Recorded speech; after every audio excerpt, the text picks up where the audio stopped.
Hi, I'm Miko. Welcome to my Homestyle. Come in.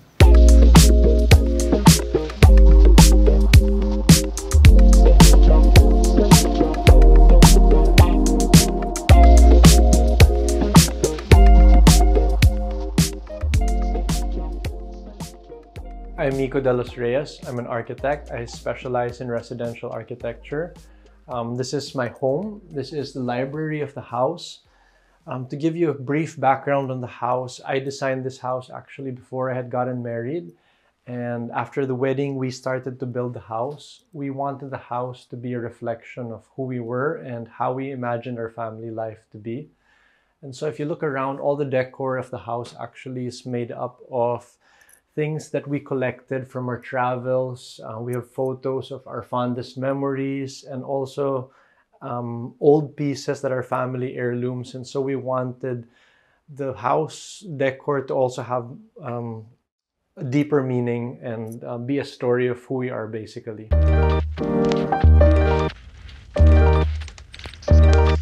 So the front doors are interesting actually. If you look at the central panels of the front doors, these were actually salvaged old doors from antique homes. And so I thought that the design, the geometric pattern was really interesting. And so I used the doors. Of course, they were very small. This is the actual size. I added a solid wood frame around them so that we could make the appropriate size for the front door. Again, the geometric pattern again was taken into the, what we like to call like a carpet, a tile carpet into the foyer. And so I just think that that's an interesting detail that, you know, not everybody may notice. So this is the living area. And if you can see, the living area is quite opened in the sense that the dining and the foyer are still part of the same space, although I have this somewhat low wall dividers with columns just to create a sense of definition within the spaces. This piece over here by the door, this is actually the wedding bench that I made, that we sat on during our wedding. So it's a very special sentimental piece and we wanted it to still be part of the home. This coffee table, if you see, the support of the coffee table is actually a wire spool. And so when I saw it here during the construction, I decided that I just still want to make use of it. I didn't have a coffee table. I placed a glass on top of it just to make it a little bit wider, and now it's a functional table as well. If you notice, I also don't have a sofa here. I only have this built-in concrete area so that I put a cushion over it. Underneath, we actually have storage.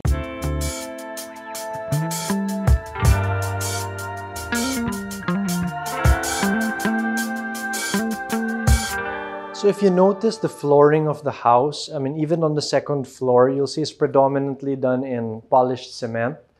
And I got this idea of the polished cement actually from my favorite architect, Geoffrey Bawa in Sri Lanka, who uses a lot of these very raw materials in their natural state. This is the dining area. And I think the most interesting piece of the dining room is probably going to be the table. I collected this piece of wood before I had even designed the house. And so when I drew the house and the plan, I made sure that the dining table would fit in this way. And if you look at the support of the dining table, the legs of the dining table were actually made from the extra reinforcing bars. So I just designed the legs to support the table with the spare materials I had on site. So the dining room, we have some of our favorite art pieces here. This one is a vanishing scene of an old Filipino church. It's actually painted by a grand uncle of mine. And so the sentimental value, of course, is because it's family. And I really thought that his paintings were really interesting because they're very contemporary.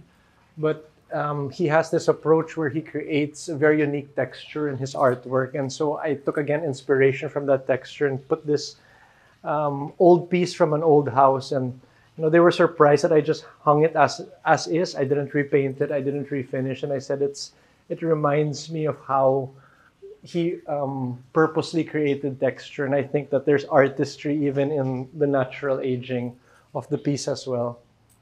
The other artwork that I got a while back that used to hang in my office is actually this piece by Nile Pobadora. He usually makes smaller pieces, but I was really drawn to this big piece. I love the blue shades, and if you can see, the theme of the dining room is predominantly blue and white. So I thought that this was a good piece to really anchor the space. And then the last piece here, if you see, it's one of the most colorful pieces we have in a house that's really muted. So this one is by Isabel Diaz. I specifically requested that we have some tropical flowers because, you know, being in the Philippines, I feel more connected to the local flora.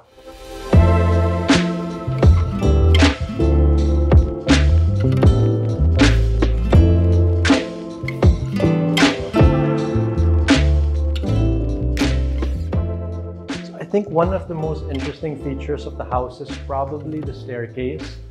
And if you notice again, I've continued the concrete flooring as the treads of the steps. But the most interesting piece that encompasses, I think, the staircase is the skylight feature up above. And so the skylight brings in light into the house for the whole day, basically. And since the stair is located at the center of the house, this light dissipates throughout the entire house, and we actually don't switch on any lights for most of the day here, only in the evening.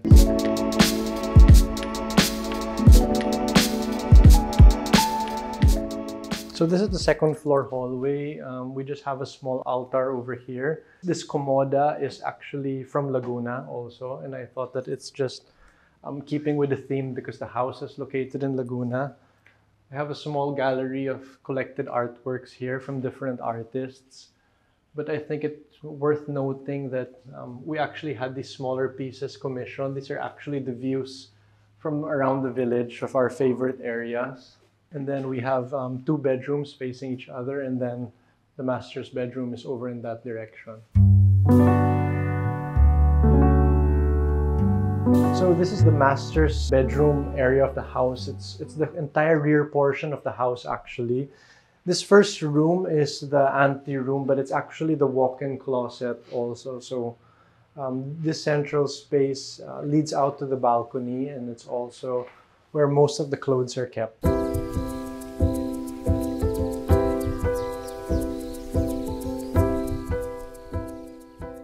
So this is the bathroom, and as you came into the bathroom, you notice the layout of the bathroom is actually symmetrical. So we have the his and her sinks, the his and her toilets, and the open shower here. The showers open up into what I like to call the Orchidarium. And it's really just an experiment of mine to create this inside and outside feel. So we wanted it to feel like you were outside, but with the privacy of being inside and of course protected from the elements. And so I started planting these orchids when we moved into the house. We have a mix of local orchids here and some other varieties. And the orchids up here actually flower once a year, around February to March. Those are for the local varieties. And then we have those that constantly flower throughout the year that we put in the space as well.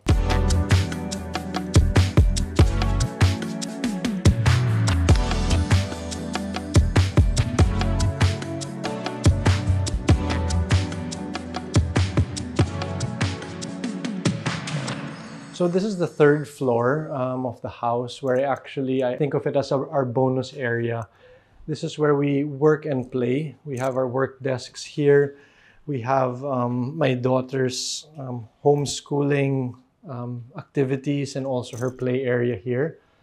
And this is where you can see that the skylight actually has the brightest light that comes in the whole day. Just because we're on the third floor though, if you notice, we continued the theme and our love for plants. So we have the plants here on the balconies. We even have plants here also in the central area of the house, and they're all really rooted and growing inside the house already. The home becomes an extension of who you are and how you can express yourself. So I think that it's almost like sharing a part of yourself when you invite people over, and it's a different sort of intimacy. so that they can learn about who you are in a visual and experiential way.